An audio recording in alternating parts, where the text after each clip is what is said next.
매일 분석 및 조합 공유해드리는 프리킥TV입니다. 구독과 좋아요 부탁드려요. 이번 시즌 엘체는 3-4-1-2 시스템을 유지하고 있지만 수비 리더 아펑그루버의 이탈로 후방이 크게 흔들리고 있다.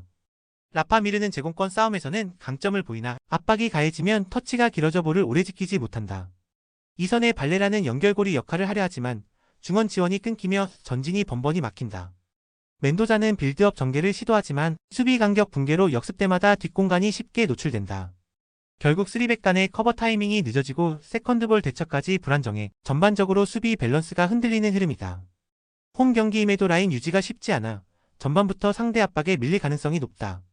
빌바오는 4-2-3-1을 기반으로 하되 최근 베렌게르를 가짜 9번처럼 활용하며 공격 루트를 다양화하고 있다. 베렌게르는 본래 측면 자원이지만 중앙으로 파고드는 움직임이 날카롭고 침투 타이밍이 완벽하다. 이냐키 윌리엄스는 폭넓은 활동량으로 상대 수비를 뒤흔들며 산나디는 중원에서 전진 패스로 템포를 조절한다. 특히 하프스페이스에서의 점유와 컷백 전개가 매끄럽게 이어지며 공격 리듬이 한층 자연스러워졌다. 엘체의 느슨한 라인을 상대로는 베렌게르의 속도와 윌리엄스의 돌파가 확실한 무기가 될 수 있다. 빌바오는 원정에서도 공격 전개 속도가 떨어지지 않는 팀으로 이번 경기 역시 주도권을 빼앗길 이유가 없다. 경기의 핵심은 수비 집중력과 전환 속도다. 엘체는 후방의 구심점을 잃은 채 조직력이 무너졌고 반대로 빌바오는 빠른 전환으로 상대의 균열을 공략할 준비가 되어 있다. 특히 베렌게르의 라인 침투와 윌리엄스의 폭발적인 스피드가 엘체 수비를 흔들 수 있다. 엘체가 홈 이점을 살리려면 초반부터 밀집 수비로 버텨야 하지만 템포 싸움에서 밀리면 후반엔 완전히 휘둘릴 가능성이 크다. 빌바오의 전개 완성도와 경기 템포는 현재 엘체보다 한 수위다. 토트넘은 4-3-3 형태 속에서 사비 시몬스를 중심으로 완전히 새로운 리듬을 만들고 있다. 그는 볼을 받는 즉시 방향 전환으로 압박을 무력화시키며 쿠두스와 히샬리송의 움직임을 동시에 살린다. 쿠두스는 오른쪽에서 폭발적인 드리블과 컷인으로 상대 수비를 찢고 히샬리송은 1차 압박과 제공권 싸움 모두에서 중심축 역할을 한다. 좌측의 오도베르는 폭넓은 활동으로 상대 수비를 당기며 팔리냐는 세컨드볼에서 중거리포를 노린다. 토트넘은 최근 홈 경기에서 점유율 뿐 아니라 템포 장악력도 뛰어나 압박형 팀으로 완전히 변모했다. 빌라는 4-2-3-1을 유지하며 와킨스가 공격의 중심을 맡지만 최근엔 고립되는 경우가 잦다. 틸레만스는 빌드업을 책임지지만 강한 압박을 받으면 후방 연결이 끊긴다. 맥기는 수비 가담과 세컨드볼 회수에서 존재감을 드러내지만 라인이 내려가면 전진 패스 루트가 사라진다. 특히 하프스페이스 커버가 느려 빠른 템포를 구사하는 팀에게는 항상 고전하는 패턴을 보인다. 토트넘의 전환 속도에 대응하기엔 라인 밸런스가 다소 불안정하다. 이 경기는 사비 시몬스의 리듬 조율 능력이 빛을 발할 무대다. 그의 전진 패스 한 번이 경기 흐름을 완전히 바꾸며 쿠두스의 폭발력과 결합될 때 토트넘은 순식간에 박스 앞까지 진입한다. 빌라는 수비 라인을 내리며 대응하겠지만 중원에서의 수적 열세가 부담이 될 것이다. 결국 볼 점유와 템포 조절 그리고 하프스페이스 장악력에서 토트넘이 우세할 것으로 보인다. 홈의 에너지를 등에 업은 토트넘이 경기를 끌고 갈 확률이 높다. 셀타비고는 홈에서 유독 강한 압박 축구를 구사한다. 3-4-3 전형으로 라인을 높게 끌어올리며 아스파스를 중심으로 빠른 템포의 전환 플레이를 이어간다. 그는 여전히 라리가 정상급의 킥 정교함을 유지하고 있으며 세트피스뿐 아니라 오픈 플레이에서도 상대 수비를 흔든다. 모리바는 중원에서 볼 흐름을 잡아주며 공격과 수비를 잇는 핵심 역할을 수행한다. 홈팬들의 강한 응원 속에서 경기 후반에도 압박 강도가 쉽게 떨어지지 않는 점이 셀타비고의 무기다.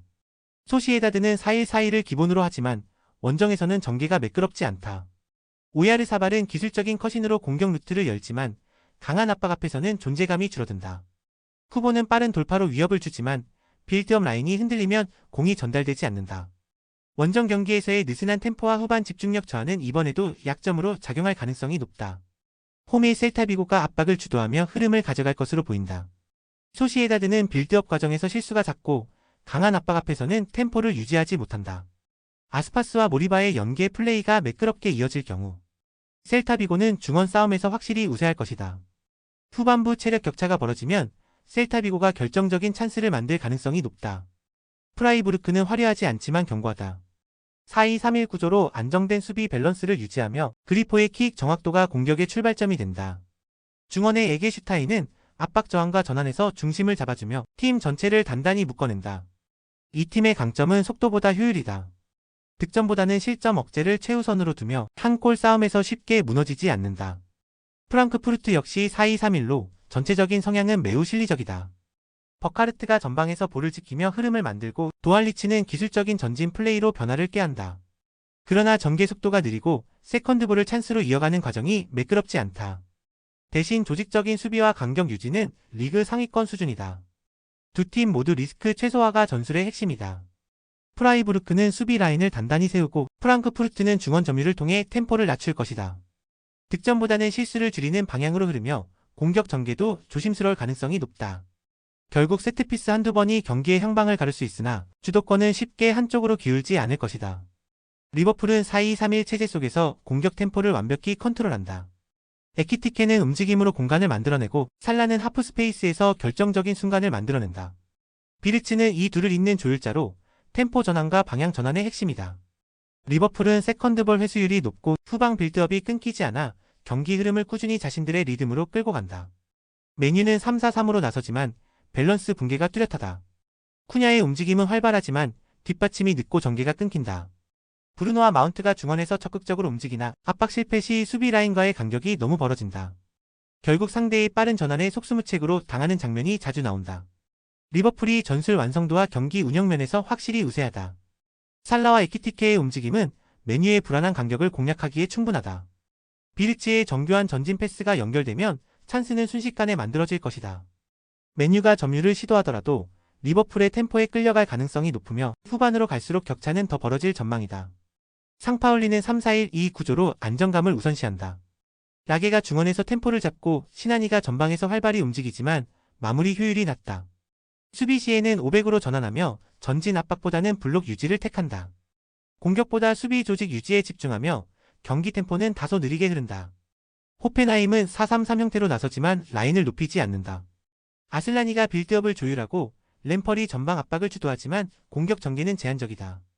전환 속도보다는 안정성에 초점을 맞춘 팀으로 경기 후반에는 체력 부담이 두드러진다.